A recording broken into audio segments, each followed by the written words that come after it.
आज हम श्रीमद् भगवत गीता के अध्याय 14 गुणत्रय विभाग योग का श्लोक 6 देखते हैं। पहला चरण रजो, र पूरा है, सॉरी 14वें का 7वां श्लोक। रजो, र पूरा, र में आपको अ का उच्चारण मिक्स करना है। रजो रागा, इसके बाद है आधा त, तो रागात। ये देखिए दो मात्राएं हैं, रागा और इसके साथ आधा तपड़ा रागात। फिर म पूरा, म में अ मिक्स करेंगे, म क पूरा, क में अ मिक्स करेंगे, रागात्मक। शब्द पूरा होने के बाद अनुस्वार है आधा म, रागात्मकम। बी आधा द, विद विधि। कई लोग इसको विधि पढ़ते हैं, ध्यान देंगे आधा द है, आपको इसको इस तरह से बोलना है विधि विधि। ठीक है, पहला चरण वापस, रजो रागात्मकम विद्धि। दूसरा चरण त के नीचे है री की मात्रा, इसको यहां देखेंगे त और इसके नीचे री की मात्रा। इसका मतलब हुआ त आधा है और इसके नीचे री से ऋषि की मात्रा त्रि, क्या बन गया त्रि। आधा से तृष्णा, तृष्णा, तृष्णा नहीं, ना नहीं बोलना है, अण है तृष्णा। स ये होता है अनंग।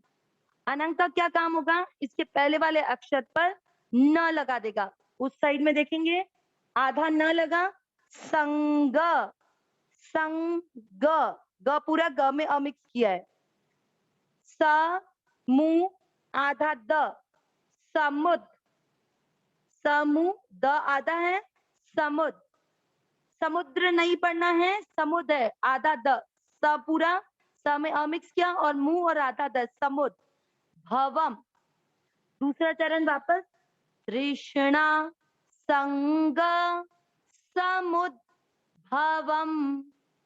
पहला और दूसरा चरण साथ में, रजो रागात्मकं विद्धि तृष्णा संग समुद्भवम। तीसरा चरण त, इसके बाद है आधा न। ये ऐसा जब भी होता है तो हम क्या करते हैं, आधा अक्षर जो होता है ना इसके अंदर यहाँ पर, उसको इसके पहले वाले अक्षर के साथ पढ़ लेते हैं। तन, बचा क्या पूरा ना, पूरे ना पर ई लगाती, नी, तन्नी, तन्नी। ये शब्द कल भी पढ़ा था और कल काफी लोगों ने गलत पढ़ा था, इसको आज ध्यान देंगे।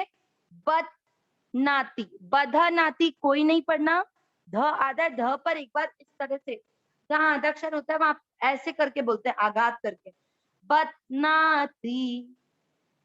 क पर है औ की मात्रा, कौ, आधा न, कौन ते य पूरा, य में अमिक्स किया, कौन ते य। तीसरा चरण वापस, तन्निबतनाति कौन्तेय। चौथा चरण क, म पर है र की मात्रा, आधा र है ये, आधे र को इसके साथ पढ़े कर्म, ऊपर जो मात्रा होती है वो आधा र होता है ना, तो कर्म। ये वैसा का वैसा ही, अनंग, स पे अनंग लगा है, आधा न, संगे न पूरा न में अमिक्स किया है, संगे न। देही छोटी मात्रा है, लंबा नहीं, देहीनम, देहीनम। चौथा चरण वापस, कर्म संगीन देहीनम। तीसरा और चौथा चरण साथ में पढ़ेंगे, तन्निबतनाति कौन्तेय कर्म संगीन देहीनम। पूरे श्लोक का उच्चारण एक साथ, रजो रागात्मकं विद्धि तृष्णा संग समुद्भवम् तन्निबध्नाति कौन्तेय कर्म संगीन देहिनम्। एक बार वापस, रजो रागात्मकं विद्धि तृष्णा संग समुद्भवम् तन्निबध्नाति कौन्तेय कर्म संगेन देहिनम्। अब श्लोक का अर्थ। कल हमने सात्विक गुण के बारे में पढ़ा था ना, आज रजोगुण के बारे में पढ़ेंगे। इसमें वापस भगवान कौन्तेय शब्द के द्वारा अर्जुन को संबोधित करते हैं। कुंती के पुत्र, कुंती के पुत्र होने के कारण अर्जुन का नाम कौन्तेय है। ठीक है। अब रजोगुण के लिए रागात्मकम, राग का स्वरूप रागात्मकम, राग विद्धि जानो तृष्णा संग समुद्भवम। तृष्णा का अर्थ होता है, तृष्णा कुछ लोग इसको इच्छा से भी लेते हैं। संग का अर्थ होता है आसक्ति, और समुद्भवम यानी उत्पत्ति का स्थान। तो क्या बोल रहे हैं?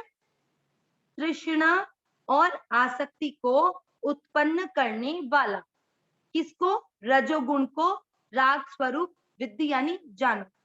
तन्निबध्नाति, तन्निबध्नाति यानी वो बांधता है किससे? कर्म संगेन, कर्म की आसक्ति से। संगेन, संग का अर्थ अभी भी पता है, आसक्ति मतलब आपको फल की इच्छा। संग का अर्थ क्या हुआ? आसक्ति यानी फल की इच्छा। तो कर्म जो कर रहे हो उसमें फल की इच्छा से वो देहीनम, देही क्या होती है? आत्मा, उस आत्मा को बांधता है। क्या बोला यहाँ पर कि हे कुंती पुत्र अर्जुन, रजोगुण को तुम तृष्णा संग मतलब तृष्णा और आसक्ति को उत्पन्न करने वाला समझो, जो कर्म के आसक्ति से यानी कर्मों में फल की इच्छा से जीवात्मा को बांधता है।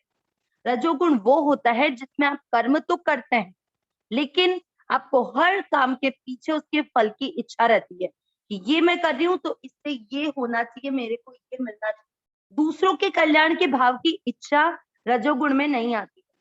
दूसरों के भाव की इच्छा कि मैं कुछ कर रही हूँ उससे मेरी प्रसिद्धि हो, मेरा नाम हो, मैं सबको सब कुछ कर रही हूँ, वो रजोगुण में आता है। दूसरों के कल्याण का भाव रजोगुण नहीं होता। ठीक है। इसका मतलब ये हुआ कि कर्मों की आसक्ति रजोगुण में व्यक्ति को बांधती है। नारायण नारायण नारायण नारायण।